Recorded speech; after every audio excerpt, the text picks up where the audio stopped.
अभी रिसेंटली मैंने एक ऑडियो जो बुक होती है, बुक समरी, वो सुनी, इलास्टिक हैबिट।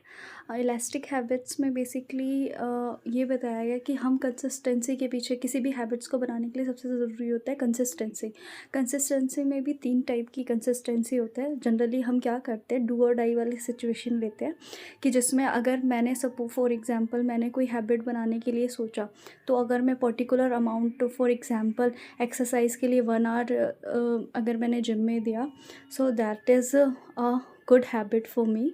अगर इन केस कभी जिम नहीं जा पाए, या फिर फॉर एग्ज़ाम्पल डेली रीडिंग का अगर हैबिट है, तो किसी वजह से नहीं रीड कर पाए कुछ भी, तो हम क्या करते हैं, धीरे धीरे उस हैबिट्स को छोड़ देते हैं कि अब तो ये छूट गया है।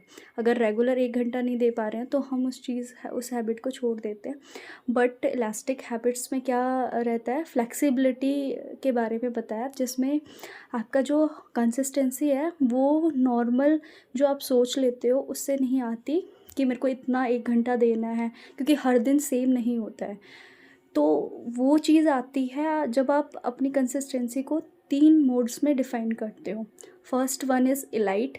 इलाइट में जब आप मैक्सिमम अपना आउटपुट मतलब जनरेट कर सकते हो, जब आप खुश भी हो, आपका माइंडसेट भी ठीक है और एनर्जी लेवल भी बहुत अच्छा है। सेकंड आपका आता है प्लस।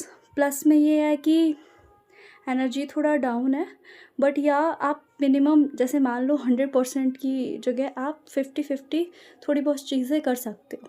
लाइक 1 घंटे की जगह आपने 15 मिनट कुछ वार्म अप कर लिया, या पुशअप्स कर लिए, या फिर थोड़ा जैसे वाला आता है मिनी। मिनी वो होता है बेयर मिनिमम, कि फॉर एग्ज़ाम्पल कि सिंपल एक वॉक कर ली। अगर 1 घंटा एक्सरसाइज नहीं किया, जिम नहीं गए, तो सिंपल से वॉक कर ली, तो that could be your mini, कि ये तो बेयर मिनिमम है, इतना तो मैं कर ही सकती हूँ या कर सकता हूँ। देन रीडिंग की वो अलग अलग हैबिट्स में अलग अलग आपका बेयर मिनिमम आ गया। सो फॉर एग्ज़ाम्पल जैसे मान लीजिए अलग अलग चीज़ों में हम ट्राई करते हैं कि कैसे हम तीनों चीज़ों को अलग अलग देखें।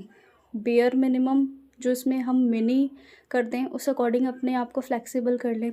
दूसरा आ जाता है आपका प्लस, जिसमें आप थोड़ा-सा और 80% अचीव करने का ट्राई करते हैं।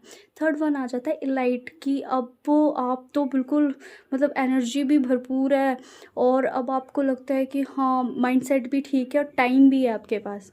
जैसे समटाइम्स हम बहाना सबसे ज़्यादा डालते हैं कि हमारे पास टाइम नहीं है, पर्टिकुलर सिचुएशन नहीं है, रिसोर्सेज़ नहीं है, तो वो सारा बहाना हटाने की जगह ये हम मेथड्स यूज़ कर सकते हैं।